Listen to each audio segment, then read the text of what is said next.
close your eyes.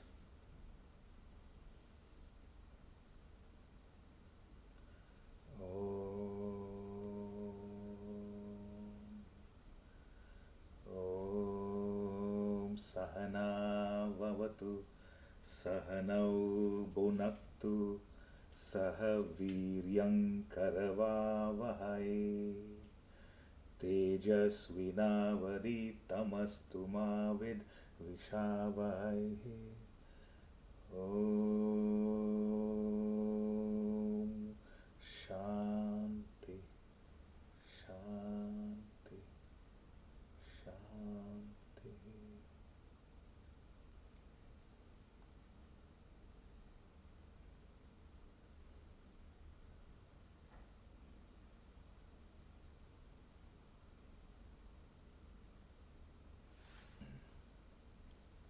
Soulful thoughts.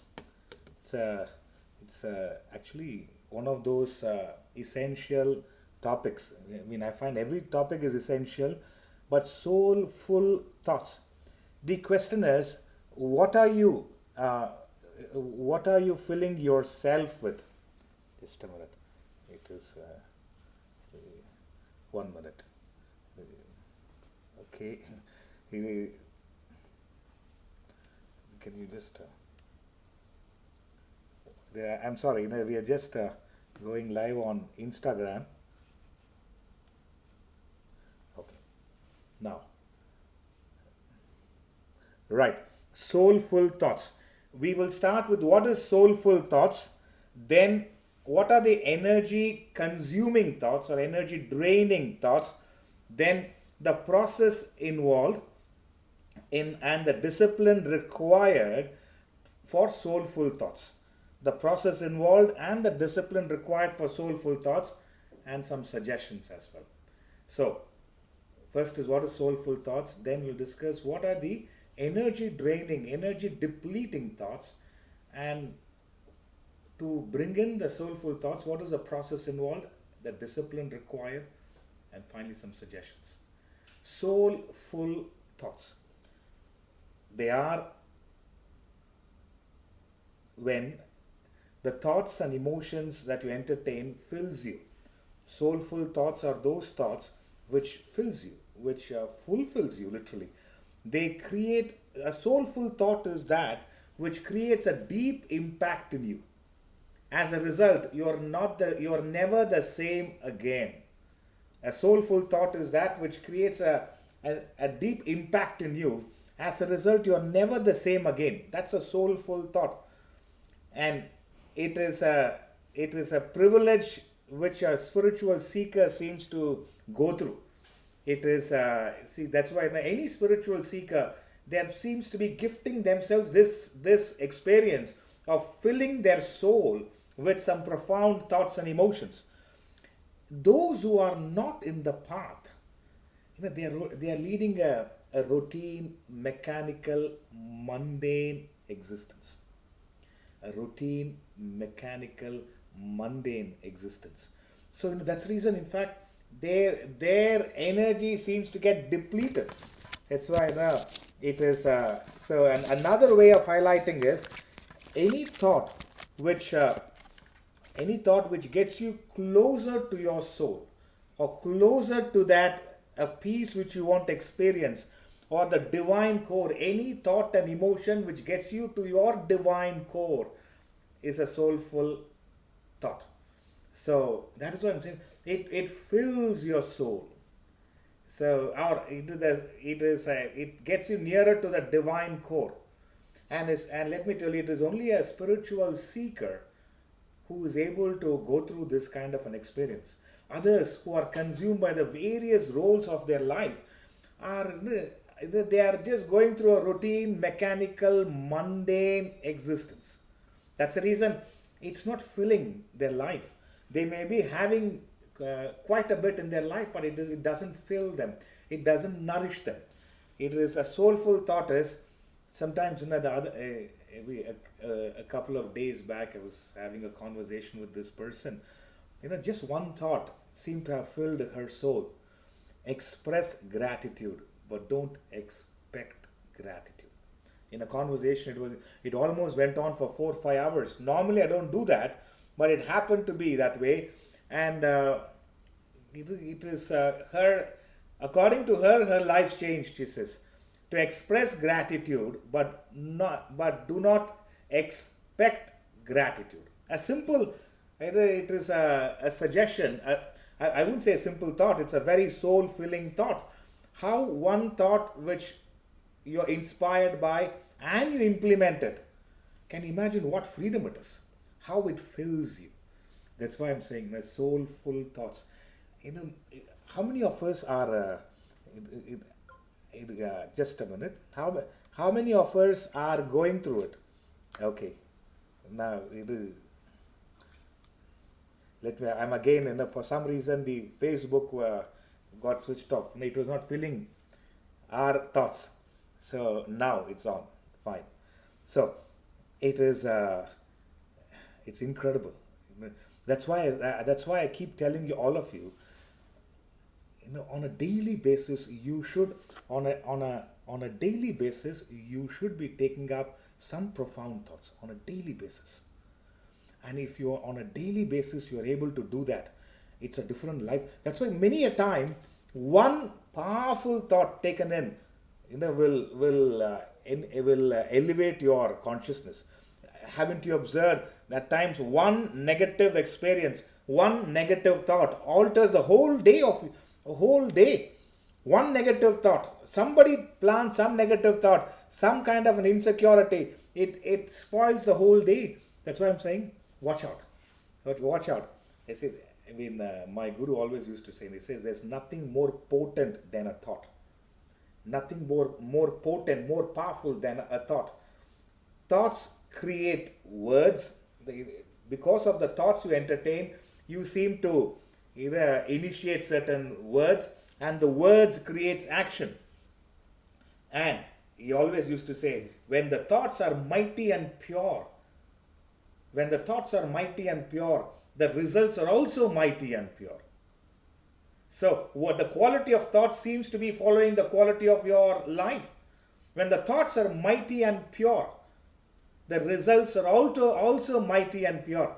The Sardar Vallabhbhai Patel, for him, the notion of a democracy, he brought in 562 princely states. And when the thoughts are mighty and pure, the results are also mighty and pure. That's why, this is something I live by. Living a life that matters doesn't happen by accident, friends. Living a life that matters doesn't happen by accident. It is not a matter of circumstance, but it's a matter of choice. Living a life that matters to you and to others doesn't happen by accident. People may say, now you're lucky. now. To go through an ashram life, 4 a.m. to 9 p.m., 7 days a week, 365 days a year, for 3 full years, not 1 minute of social media or television or, going out. You're very lucky. You are in that environment. Try to be there, 4 a.m. to 9 p.m. You go out only when there is a medical issue. Otherwise, you're there. That doesn't mean it was one of the most glorious days of my life. So, living a life that matters doesn't happen by accident.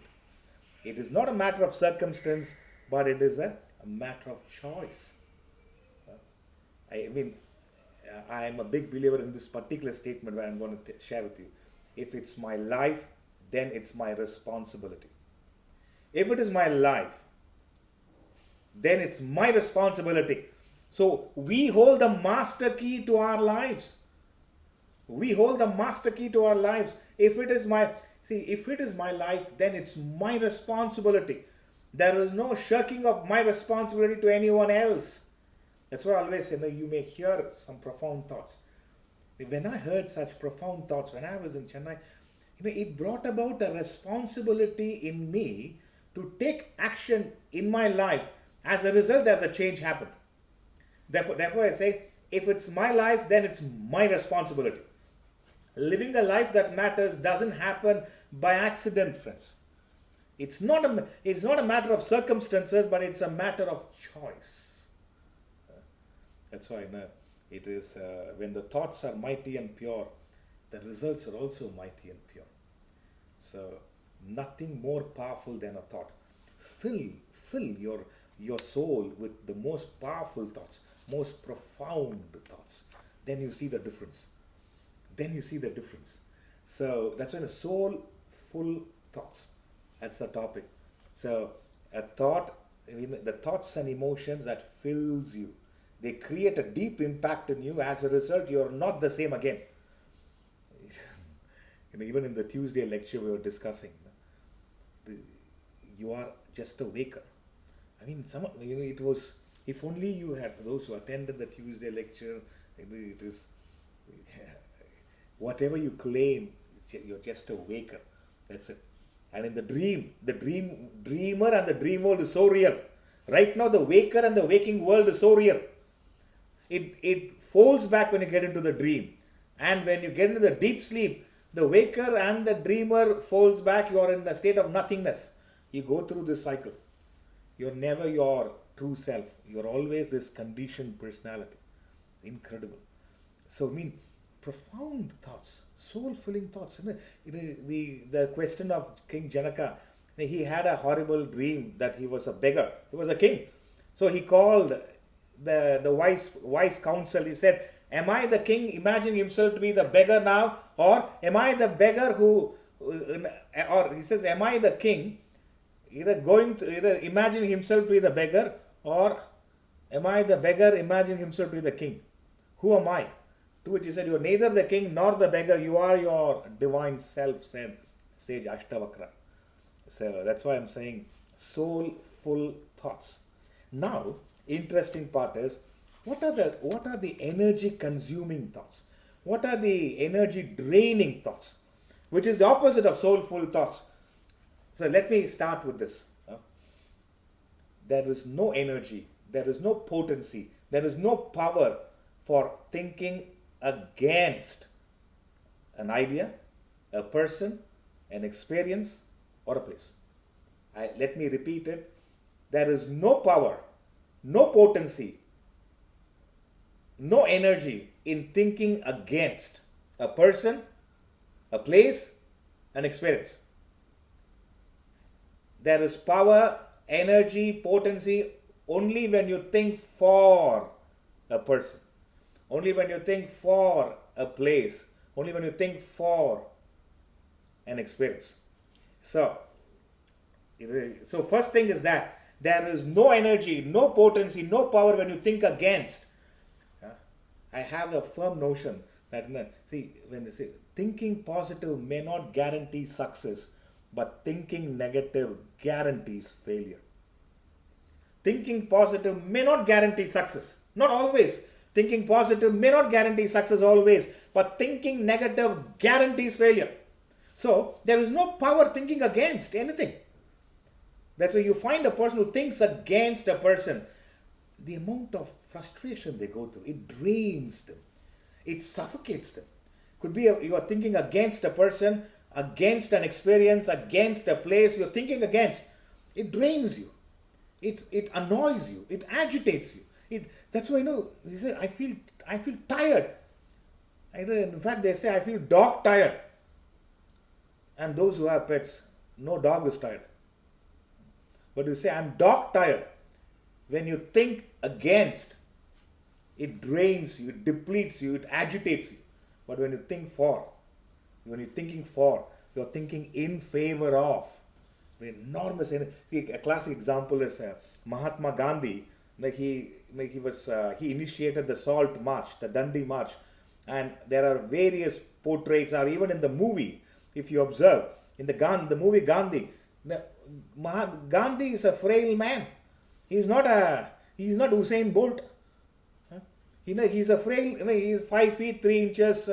It's not that he can do handstand and headstand and then nothing like that. A simple, average personality. But when he walks, when he represents India, and then the Salt March, that Dandi March, you find he walks and with a stick he's walking, and others are at least 100 meters behind him. And he says, how does he walk? He says it is not that. He says he gets energy from his powerful thought of freedom struggle. So that's why I'm telling you, there is energy, there is power, there is potency only when you think for. Yeah. Even you find all those wonderful women who gave birth, you go through so much 9 months, yeah, because one thought for the child, for togetherness of the family, and to go through the pain of childbirth is not easy. But how does that happen? You're thinking for. Yeah. So that is why I'm saying, number one, energy draining thought. When you think against a person, place, or an experience, it drains you. Number two, which we have discussed slightly before, it is when you think. Now, the second avenue of energy draining thoughts is when you think for and against. When you think for and against, again it drains you. When you're thinking for and against, it drains you. Because it is the against one, when thinking against one predominates over thinking in favor of that person or a place. So thinking for and against drains you. You've got to be cautious. So it is thinking for and against the same desire towards the same person, towards the same place, towards the same experience.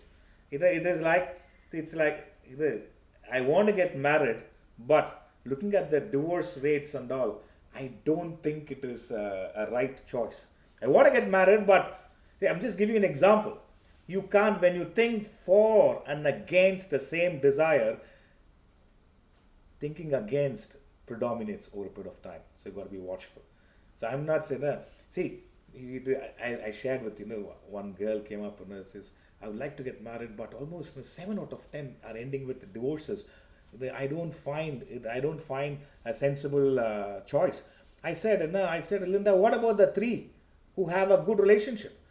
Why can't you be in that bracket of 3 out of 10? Why do you think 7 out of 10 are facing trouble? Why can't you think 3 out of 10 are having a happy married life? I'm not in favor or against relationships, but it is not the a relationship will work or not work. It is the way you think about a relationship which makes it work or not work. That's why it is 7 out of 10 are getting into a divorce. So what do you suggest? Should I get married? Should I be in a relationship or no? It is not about the 7 or 10. It is, what about that? So what about the 3? What about the 3 who have a healthy relationship? So there is energy, there is power only when you think for. It could be pandemic. It is only when you think for. It is you are better off. Therefore, the way to deal with energy draining thoughts, got to be watchful. I always make this statement: life can never go against you. This is a belief you should have. Life can never go against you. If things seem out of sync at the moment, things may seem out of sync at the moment, understand it's you who have stepped out of the rhythm. Things may appear out of sync at the moment, but understand it's you who have stepped out of the rhythm. So be aware, reflect, do some constructive thinking. Become aware. That's where let me repeat. Life can never go against you. If things seem out of sync at the moment, understand it's you who has stepped out of this rhythm, out of this synchronicity. Become aware, reflect, do some constructive thinking. It will help you to find your sync again. It will help you to tune yourself again. So we have we have stepped out of our synchronicity. Life can never go against you. Life can never go against you. It appears so. That's why there's another person, a gentleman asking, will people realize in this pandemic that they have to get into a better quality of living, a better quality of thinking. I said maybe 25-30%. 70% will go back to their own ways of living with frustration. I couldn't go to travel, I couldn't do this. They will get back to 70%. I mean, I wish it was 70% learning from this pandemic or in this upheaval and then improving on themselves. I need to work on myself. But I am an optimist, I am a philosopher, but with the history of mankind, 70% may go back to their own ways of living, or maybe with a vengeance. The 30% will recast their thoughts, renew their perception. They say, I need to work on myself. I can't be pulled down by these kind of events one more time. I need to improve on myself. So that is what I'm saying. So the way that which is going to help you in dealing with energy draining thoughts, with a lot of analysis, I'm telling you, it is what will eventually help you is gratitude. I've shared this many times before. What will help you is gratitude, especially when you're thinking against or the mixed thought association, thinking for and against. And why would that happen? Why would thinking against, negative thinking against or thinking for and against happens? Because of two fundamental reasons. I call it as two E's: emotions, your emotions, and ego. You are thinking against a person, against a place, or against an environment, or you are thinking for and against a person, against environment. It happens because of a very strong negative emotions and a strong ego. You always find when you're thinking completely against a person, against a place, it's a very strong ego. I can't work with this person, period. Or either you have a very strong ego. Or when it comes to thinking for and against, there is emotions. You are a victim of your emotions and your ego. And your ego. That is what I'm saying. To deal with it, you have to forcefully bring in gratitude. You cannot be thinking for and against and then deal with the person. If you bring in gratitude, it serves as a leveler in the entire experience. The problem is anyone whose emotions are strong, whose ego is strong, it's so difficult. It's so difficult. In fact, they will give in to this and they can't relate with the person. That is why I'm saying, be cautious. Thoughts are very potent, very powerful. What thoughts you entertain, you've got to be cautious. Thinking for and against, or thinking completely against. Two energy draining thoughts, thinking against completely, or thinking for and against a person or a place. And it happens because there is a very strong ego and very strong emotions.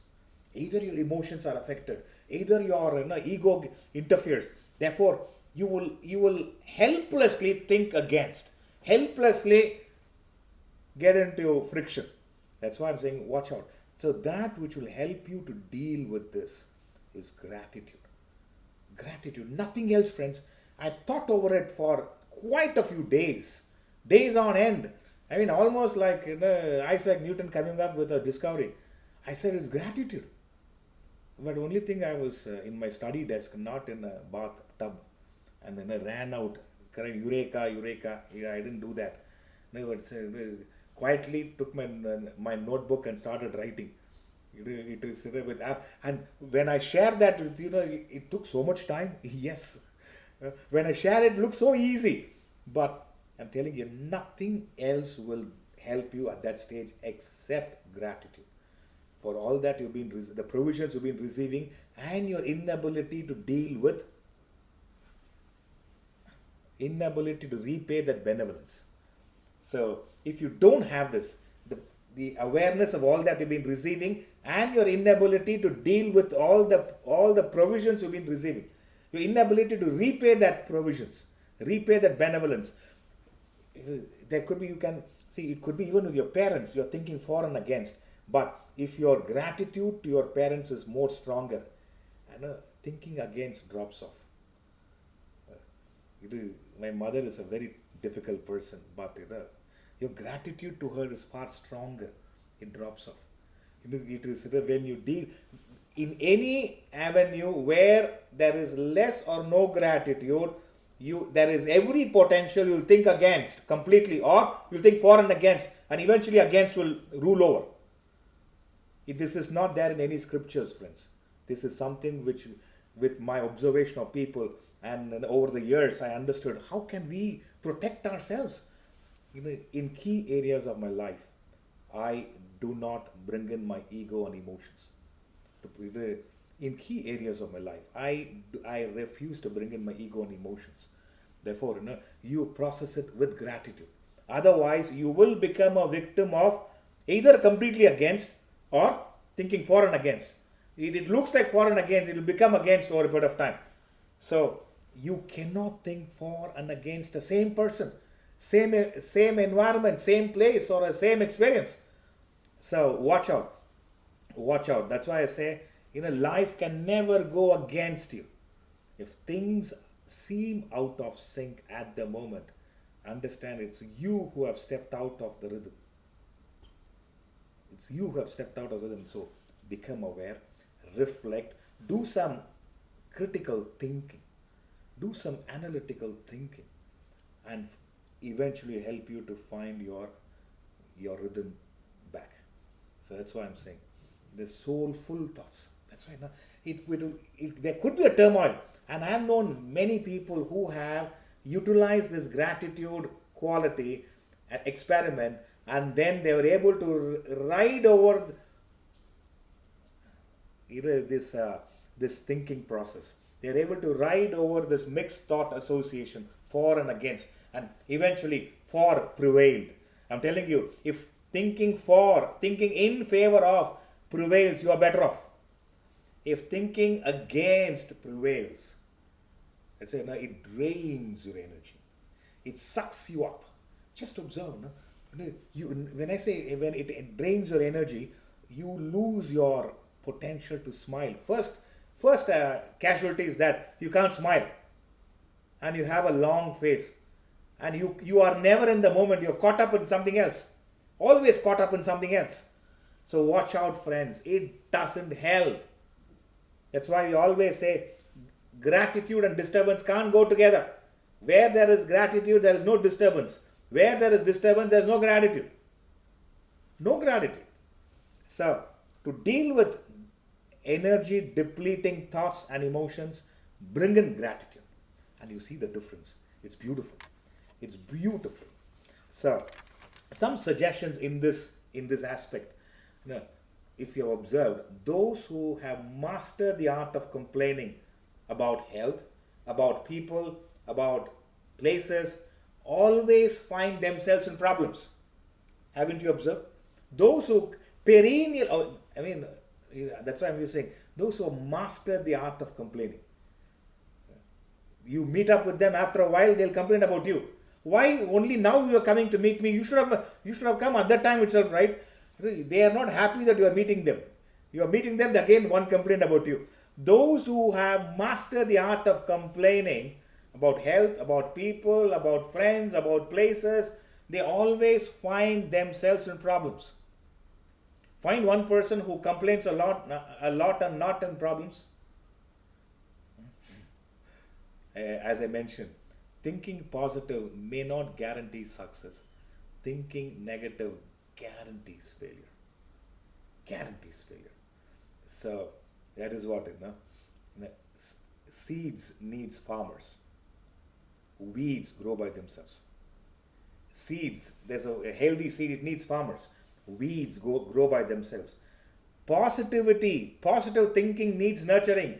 Negative thinking grows by itself. That's why they say an idle mind is a devil's workshop. An idle mind, it's actually an idle intellect. A very strong mind is a devil's workshop.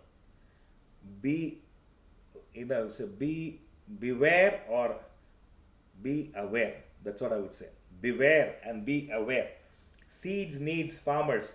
Weeds grow by themselves. Positivity needs nurturing. Negativity grows by itself. Be aware.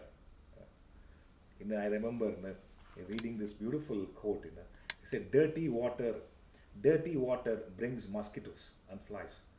Clean water attracts sages and saints. Dirty water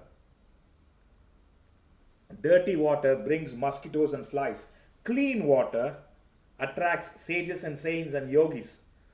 So, what you draw into your life depends on who you are.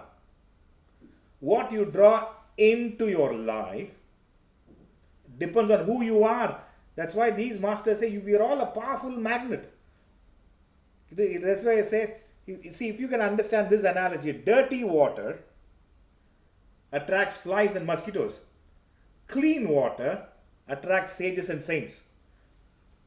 What you draw into your life depends on who you are.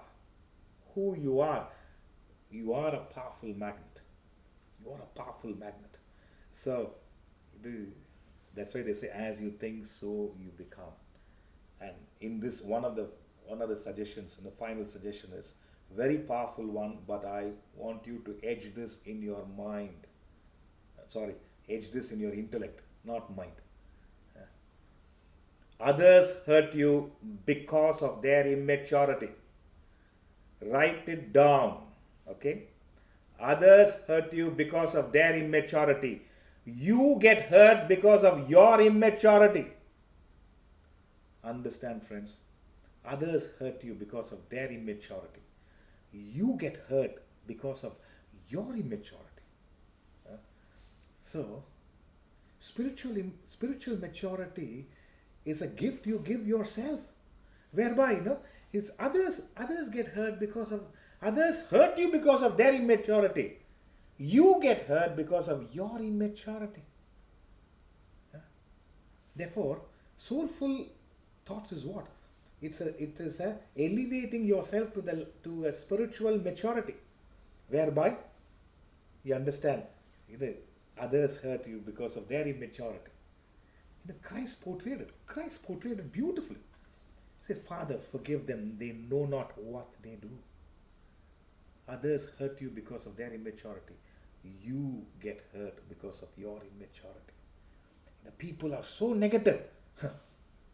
They find me a time and a period in any aspect where people are always positive. That's why I'm saying, so gift yourself that spiritual maturity whereby you're able to deal with others' immaturity. It is because of your immaturity you are suffering. It is, imagine in a home, there are father, mother and two kids, and none of them can deal with other. To deal with one ego, for a wife to deal with the husband's ego is difficult. Now 2 kids, 4 egos are there. 4 immature people, very difficult. So think about it. It's a very, very pertinent statement. Etch this in your intellect, okay? You get hurt because of your immaturity. A spiritually evolved person, spiritually mature person is one who understands the entire play and is able to deal with it so beautifully. So you have to gift yourself the spiritual maturity. Then you see the way you deal with the world. Now, the process involved to bring in soulful thoughts. The process involved at the material level. How do you bring in the soulful thoughts? See, to earn and sustain material wealth, you need process excellence. You need process excellence in work, and you need a disciplined approach in your value systems. These 2 factors are there. Has to be excellence in the process, and there has to be a sustained pursuit of your value systems, which will help you to gain material wealth. But your material wealth is a blessing for you, or it could be a curse to you. And I've known many of the people, the material wealth, which should be a blessing, has become a curse because of they don't know. They don't fill themselves with the soulful thoughts at the material level. Friends, let me tell you, these are all truths of life. when there is kindness and compassion, when there is kindness and compassion in you, your material wealth becomes a blessing. See, when there, see you view people and various other beings below you. You are able to know when there is when there is compassion. Compassion is the emotion you process. Kindness is the action you perform. I repeat, compassion is the emotion you process. When it comes to material wealth, friends, you are blessed with abundance. You're blessed with abundance. Each one of us can be blessed with abundance. And we should be blessed with abundance. And that material wealth becomes a blessing when you process your emotions with compassion. Compassion is the emotion you process towards those who are lower than you, and to other beings as well, not just human beings, those who are lower than you, and those and other beings. Compassion becomes the emotion you process. Kindness is the action you perform. In fact, both are same, compassion and kindness. Compassion is an emotion internally, and the same compassion manifests as kindness in action. So that is why I know. Then your soulful thoughts makes your material wealth a blessing for you and for others. Otherwise, you can just destroy, the material wealth can destroy you and your next generation. Kindness in action, compassion in you. Kindness is action you perform. Compassion is the emotion you process. I'm telling you, that's why towards people who are your level, lower than your level, or others, it is that if you are able to do that, you are a different individual. You're filling your soul with, it not just material abundance, the thought abundance is there, and that will help you. And I'm telling you, if that is not there, you would want to see nothing wrong with material possessions. Your material abundance bereft of compassion and kindness, it can destroy you. Or let me put it in a simple, it will destroy you. You will use it for indulgence. You will use it for ego satisfying activities. It will destroy you. So watch out. That is why I'm saying soulful thoughts at the physical level. First is external, material wealth at the internal level. Soulful thoughts at the physical level, the physical body level. When you consider your physical body as a monumental gift given by nature. You consider your physical body as a monumental gift given by nature. So you will do your best to take care of it in every possible way. You can only take care of your body, friends. You can't create it. The design we have is a nature's gift. What have we done except two individuals coming together? That's about it. But what else you have done? What else you have done? Huh? And when the child comes in, my son, my daughter, nothing you have done. Is the eyes your creation, your design? The heart it beats, is it your design? You patented it and created it, is it your design? The digestive canals in your system, is that your making? Incredible, incredible. So, the design is nature's gift to us. You can't create it, you can only take care of it, you can only cherish it. So, if you are able to take care of your physical body, what these masters say, it upgrades your system all the time. It upgrades your system. How a mobile phone, there is regular updates to it will upgrade your system. Nature upgrades your system, and if you're able to take care, you will age gracefully.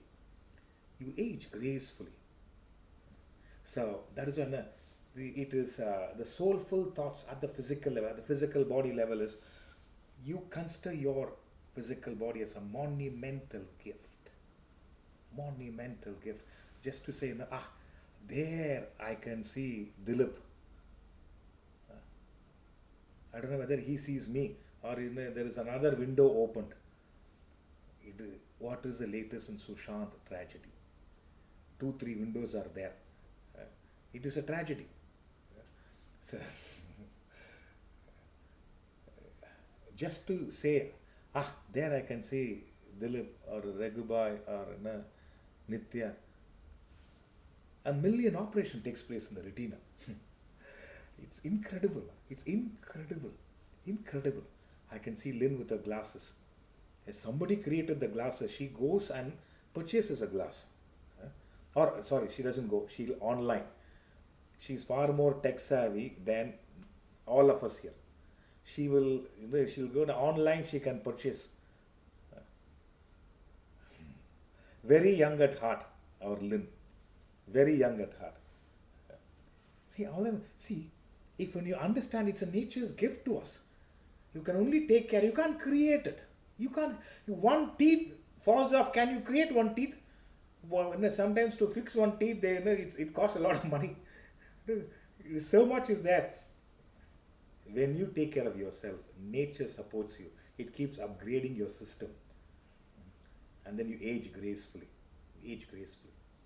So that's soul-filling thoughts. When you age gracefully, potency does reduce. But you're filling your soul with the most powerful, potent thoughts. See, it's a monumental gift. That's where, then would you, if you must be so poor in your thinking at the physical level, you compare yourself with another, either you feel short or nose is too sharp. I don't know what all you compare.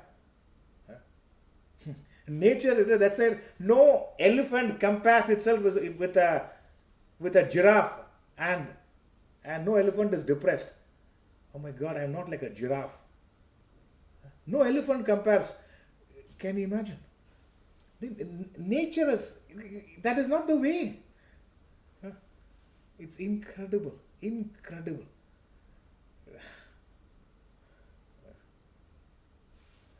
I don't know what to tell. The heart starts beating in the womb and doesn't stop. Or when it stops, you don't know. Others will know it stopped. When it stops. So, what a design. See, when you walk tomorrow, when you walk to your work or you're going for a walk by yourself, like a king or a queen, you should walk. Like a king or a queen. What a monumental gift I've been bestowed with. And while walking or while doing yoga, you look at other person. They are able to do downward dog in a better way. Because last birth, they were a dog. They can do downward dog better way. You compare that, and I've been doing it for 6 months, still the feet doesn't fall flat. Why do you compare yourself? Why do you, I can't understand why you compare yourself when it is a monumental gift, when each one of us is a monumental gift, is a rare one. There is no second mold except in the movies. There is no the second mold of you. Can you imagine? And you compare yourself and suffer. And suffer. Incredible. I remember my father's, I was born in a prosperous way. Meaning there was carbohydrates and fats and all in abundance when I was born. And in my school, kids used to tease me. You're very prosperous. You're fat. And I went and I complained to my father. These kids are all teasing me, Dad. And he told me, see, look at your friends. All are like skinny and bony. They're all jealous of you. And he told me that. Next day when I went to school, it was like a catwalk for me. All these fellows are jealous. And they couldn't understand what was happening to me. The way he told me, they're all jealous of you. See, you occupy a bit more space than others. Then others are skinny and bony. And they're all jealous of you. See, not one, everybody is jealous of you. I thought I was 6, 7. I said, correct. Next day when I'm walking to school, it was like wearing, Versace attire and going for a fashion show. I walked in such glory. and I have never stopped that walk. And the ashram, it became better. Why would you compare yourself? She has a sharp nose. Be happy you have a nose. Oh, sorry. Be happy that you are not nosy about others. Be happy. It is, sir. Think about it. Think about it. No, we are a monumental gift. Each one of us. Each one of us. If you want to compare with others, make sure that you compare in the right way. You get inspired by that comparison, not pulled down by it. You look at them, other person, and say, how is it they can serve so much?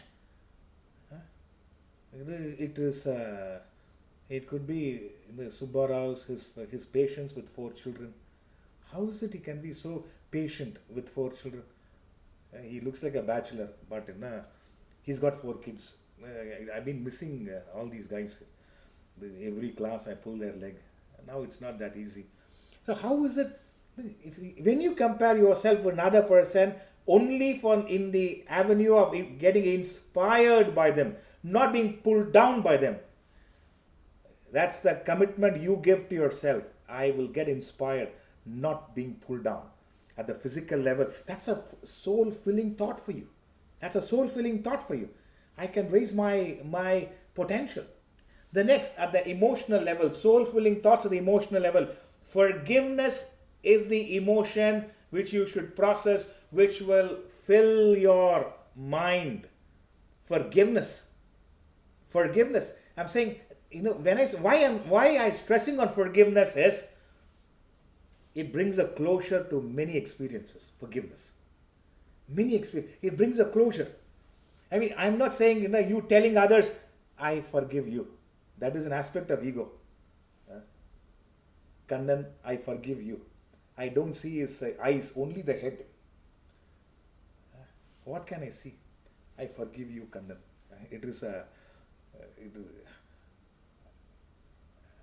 I forgive you. If I tell Kannan, I forgive you, he may turn around. Who the heaven are you to forgive me? Who the heaven are you to forgive me? Other than saying forgiveness. If you fill your mind with forgiveness, that's when you forgive others, when you let go of the hatred towards others. And you forgive yourself when you let go of the guilt towards yourself. You forgive others when you let go of the hatred. You can't say, no, I hate Subbarao and try to forgive him. How can I hate one person and try to forgive? When you let go of the hatred, you're able to forgive others. When you let go of the guilt towards yourself, you can forgive yourself. Sometimes to forgive yourself is very difficult because the guilt threatens you, spoils you. So, at the emotional level, to deal with the mixed thought association, you need gratitude. At the time, forgiveness doesn't work. But when you want to fill your mind, the process involved in filling your mind with the soulful thought is forgiveness. As a result, there is no residue of anything in your life. There is no leftovers in it, in your life. You're able to forgive others. They say the forgiveness is to set the prisoner free and to finally understand that the prisoner was none other than yourself. Forgiveness is to set the prisoner free and to finally understand the prisoner was none other than yourself, and most beautifully highlighted by Jesus Christ. Father, forgive them. They know not what they do. What they do. I'm telling you, there's nothing more freedom experience than this. Soulful experience. Forgiveness. I'm not saying it's easy, but it's not impossible. The great Gandhi said, forgiveness, the weak can never forgive. Forgiveness is the attribute of the strong. The weak can never forgive. The forgiveness is the attribute of the strong. So, at the emotional level, fill your soul with forgiveness. At the intellectual level, fill your thoughts of the intellect with humility. Humility. For me, that's the most attractive quality, humility. When you become aware of what you know, number one. When you become aware of what you do not know, number two. when you become aware of what you will never know. Number three. Three aspects to gain to which is a cause. As a result, the humility is an effect. Humility is an effect. We are not talking about humility as a way of behavior. The person could be very, very humble in behavior, but the thought could be very corrupted. Therefore, three aspects, three causes. When you become aware of what you know, number one. When you become aware of what you do not know, number two. When you become aware of what you will never know, it becomes a cause. Humility is a beautiful effect. It's a beautiful effect. That wisdom, when knowing that it makes you humble. Perfect. You find a person who is genuinely humble, has a perfect control over their ego. Their self-esteem is very strong, but they lack self-importance. Their self-esteem is very predominant, very strong. They don't have self-importance.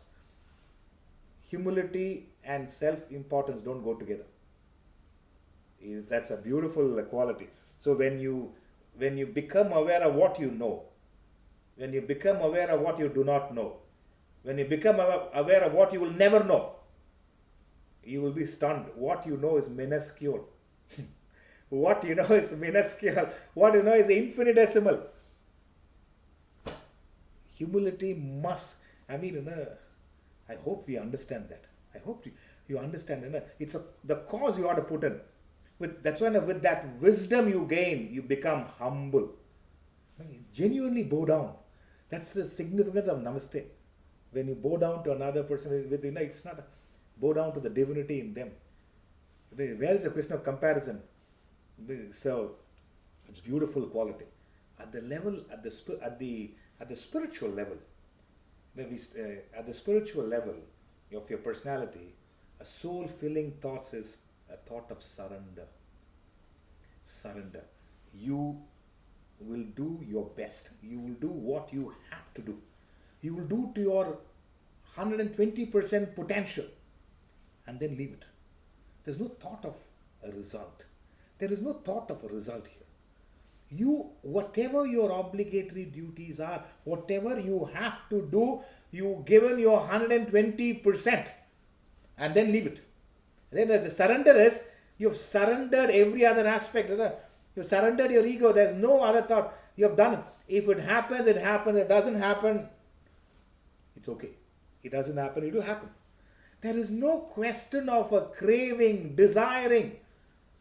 You do your best. 120%, no stones unturned. You have done your best. More than your best. Then leave it.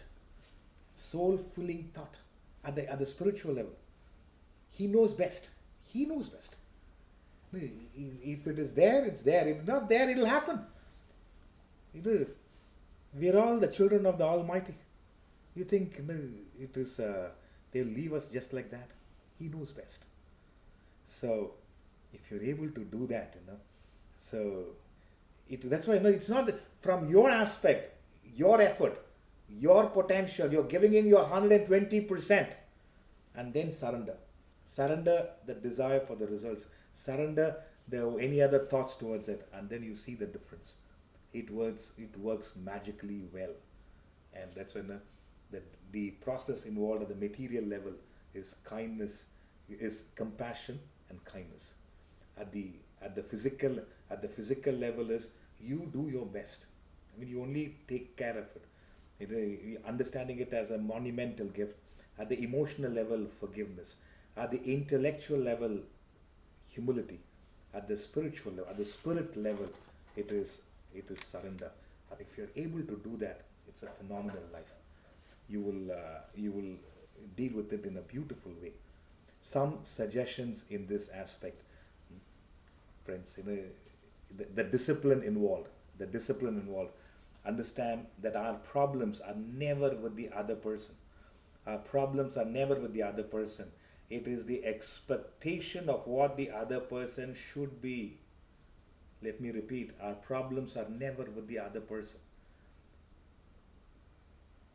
It is the expectation of what the other person should be. Instead of trying to change the other person, let's change our expectations. It's far simpler. I'm repeating it. Understand our problems are never with the other person.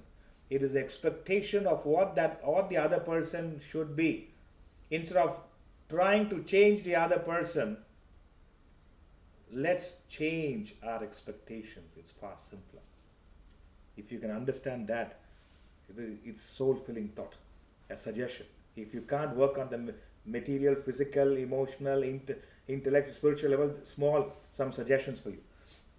Next, number 2, your mind will try to convince you that you need something more or someone special to feel happy. I repeat, your mind will not stop to convince you that you need something more or you need someone special to make you feel happy. Friends, don't listen to such ridiculous statements of your mind. The less and less your happiness depends on other people, the more and more the chances of you being able to be happy. I repeat, the less and less your happiness depends on other people, the more and more the chances for you to be happy. It is that's why so what you fill your soul with. Nobody in the world, number 3, nobody in the world outside can ever make you feel anything that you don't already feel within you. I repeat, nobody in the world outside can never make you feel anything that you don't already feel within you. That's the reason they say you need to love yourself more rather than expecting others to love you more. You need to love yourself more rather than expecting others to love you more. That's where the correction needs to come in. And I say love you more, all that soul-filling thoughts, that is the profound thoughts. So, that's why my guru always say rise in love. When you rise in love with the person who matters the most, which is you. Got to rise in love with the person who matters most, which is you. Interesting. Life is not what is happening outside of you, friends. Life is not what's happening outside of you. Life is what is happening inside of you. Life is not what's happening outside of you. Life is what's going on inside of you. That's why if you are able to do that, you'll find the magic will start happening in your life. So watch out. To finally, the beauty of life is, as long as there is life, it will keep giving a new day, a new beginning again and again, a new sun, a new sky, a new clouds, and to go along with it and improve you every day. I'm telling you, you are filling your mind with such profound thoughts. To recap the whole thing, thoughts and emotions which fills your personality is a soulful thought, and it's a prerogative of a spiritual seeker. And any thought or an emotion which helps you to get closer to the divine core is a soulful thought. So it is that which drains the energy draining thoughts are those when you think against a person or a person or a place or an experience, or number 2, when you think for and against a same person. That's why you are being a victim of your emotions and your ego. Bring in gratitude. Let what you've been receiving and your inability to repay that benevolence, that thought and emotion be much stronger than your ego and your negative emotions. As I mentioned, thinking positive may not guarantee success, but thinking negative guarantees failure. So watch out. It is if you are able to deal with it, then the process involved is at the material level. At the material level, compassion is the emotion you process, and the kindness is expressed in action with your material abundance. Whatever, I'm not talking about only when you are a billionaire you can do it. At any stage in life you can do it. Whatever you are in there are various stories and episodes where whatever your material well-being is, you can share to those who are needy. It doesn't need to be money only. Whatever material possessions can be shared, provided you have compassion as an emotion and kindness in action. So, at the physical level, understand you're a monumental gift. Don't compare yourself. Do your best. At the level of your mind, the soulful thoughts is forgiveness. Eventually, you have to forgive. Eventually, you have to forgive. If you refuse to forgive, the one who is going to get affected is you, not anyone else. And the one who gets most benefited is you when you forgive others. Forgiving yourself and forgiving others. Soul-filling thoughts. At this stage, the gratitude and acceptance works up to a point. Forgiveness, there is no residue. There is no leftovers. It's you're a clean slate. At the intellectual level, humility. Humility. Let's say there are things you will never know. Never know. Why the intestine is designed in a certain way. They say miles and miles of intestine. Why are we designed to have vegetarian food? Why does a heart beat? How does the earth move in such symmetrical ways without it is moving even now, but it is so methodic and graceful. There are many things you will never know. And there are things you know, there are things you don't know. That wisdom helps you to become very humble. Very humble. And at the spiritual level, do all that you can do and surrender. When I say surrender, it is not a meek quality. You have done more than your best. And then when it comes to the results, you leave the rest. It's okay. You've done your part. You've done your part. You're not even